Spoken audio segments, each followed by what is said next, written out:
A peaceful morning, all of you, all dear students and all my friends. मैं Miss Ali and you are watching miracle learning classes.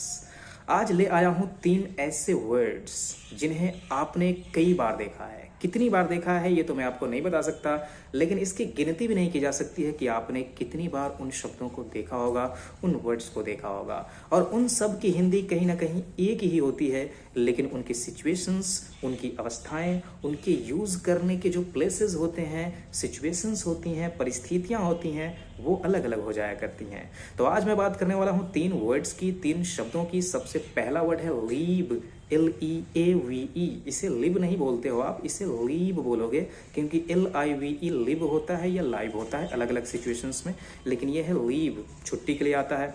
फिर आपने holiday, ये तो सबसे famous है ना। इसको तो आपने बचपन से लेकर आज तक घिसा है, देखा है, सुना है, लिखा है, पढ़ा है ना।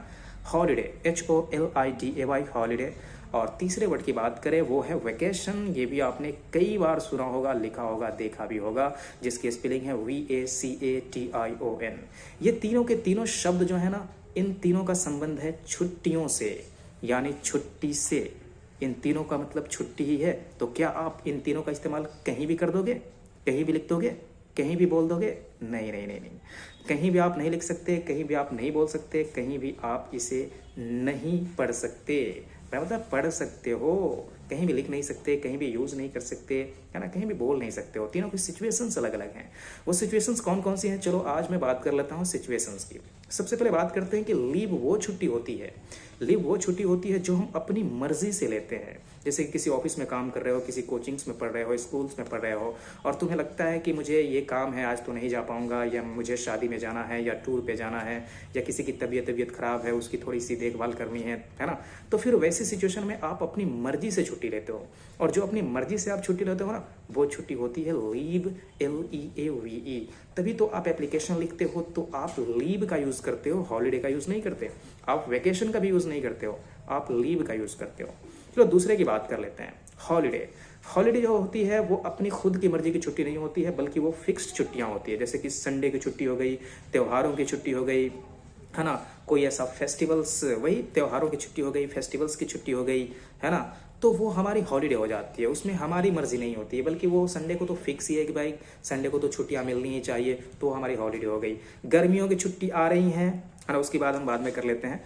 तो फिर से एक बार रिपीट कर दूं कि लीव वो है जो अपनी मर्जी से हम छुट्टियां ले रहे हैं, और हॉलीडे वो है जो अपनी मर्जी से नहीं, बल्कि हमको छुट्टी उधर से मिलती है। हो सकता है कि संडे की छुट्टी ना हो या फेस्टिवल की छुट्टी ना हो, फिर भी मालिक को ऐसा लगता हो कि मालिक कहीं जा रहे हो, या मालिक अपनी खुशी से 4 दिनों की छुट्टी, 2 दिनों की छुट्टी उन्होंने दे दी, तो वो लीव नहीं हुई, वो हॉलीडे हुई, क्योंकि उन्होंने दी है, हमने अपनी मर्जी से नहीं ली है वो छुट्टी, तो वो हॉलीडे है। और वही हॉलीडे अगर थोड़ा सा लॉन्ग हो जाए, जैसे हॉलीडे तो 2 दिन 3 दिन ऐसे ही होती है, लेकिन वही हॉलीडेज थोड़ा सी लंबी हो जाए, 10 दिन 15 दिन 1 महीने, तो फिर वो हॉलीडे का रूप नहीं रह जाती, वो वेकेशन का रूप हो जाती है। तभी तो गर्मियों की जब छुट्टी होती है ना, तो हम ये नहीं कहते हैं कि समर हॉलीडे, नहीं कहते ना, किसी से आपने सुना भी नहीं होगा समर हॉलीडे, लेकिन आपने हजारों बार सुना होगा समर वेकेशन। क्यों? क्योंकि गर्मियों की छुट्टियां 2-4 दिन के लिए नहीं होती हैं, कम से कम 15 दिन, 20 दिन, 1 महीना, इस तरीके से छुट्टियां हुआ करती है, इसलिए वो वेकेशन होती हैं। एक बार तीनों का रिपीटेशन हो जाए ताकि आपको क्लियर हो जाए। लीव मीन्स भी छुट्टी, लेकिन जो छुट्टी हम अपनी मर्जी से लेते हैं डेट इज लीव। हॉलीडे जो अपनी मर्जी से ना लेते हो, हमें छुट्टियां मिले, फिक्स हो, फेस्टिवल्स हो, संडेज हो, जो भी हो, वो छुट्टियां हॉलीडेज हैं। और वही छुट्टियां लंबी हो जाए, 10 दिन, 15 दिन, या 20 दिनों, 25 दिनों, 1 महीने की, तो वो वेकेशन हो जाती है। लेकिन एक प्लस पॉइंट इसमें ये है कि अमेरिकन इंग्लिश में ऐसा बताया गया है कि अमेरिकन इंग्लिश में हॉलीडे का इस्तेमाल बहुत ही कम होता है, हॉलीडे के बदले वो लोग वेकेशन का इस्तेमाल ज़्यादा किया करते हैं। वैसे मैंने अमेरिकन इंग्लिश और ब्रिटिश इंग्लिश पे कई सारी वीडियोज़ दे रखी हैं, इन दोनों के बीच का फ़र्क समझाने की मैंने कोशिश की है कि इनके बीच में 3 फ़र्क हैं, ज़्यादा तो नहीं है। कुछ स्पेलिंग्स डिफरेंसेस हैं, तो कुछ वर्ड्स डिफरेंसेस हैं, कुछ प्रोनाउंसिएशन डिफरेंसेस हैं, और कुछ हद तक जो एक्सेंट होते हैं ना, जो टोन होते हैं हमारे बोलने के, कुछ उसमें भी मतलब डिफरेंस हुआ करते हैं।